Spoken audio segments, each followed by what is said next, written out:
எல்லாரும் கொடியை கையில பிடிங்க, தூக்கி பிடிங்க, கையா தூக்கி பிடிங்க. Very good. வந்தே மாதரம் சொல்லுங்க. வந்தே மாதரம்.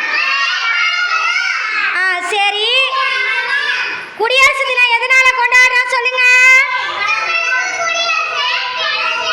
எதனால கிடைச்சது? சம உரிமை கிடைச்சது.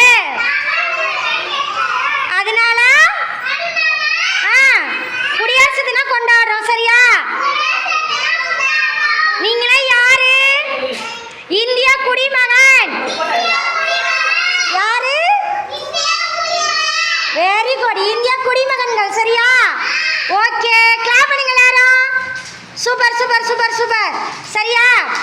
இப்போ உட்காருங்க, எல்லாரும் அழகா உட்காருங்க வரிசையா. உட்காருங்க எல்லாரும். கிளாப். கொடி எங்க அழகா பிடிங்க எல்லாரும். சரி, இப்போ நான் கேள்வி கேட்க போறேன். சரி?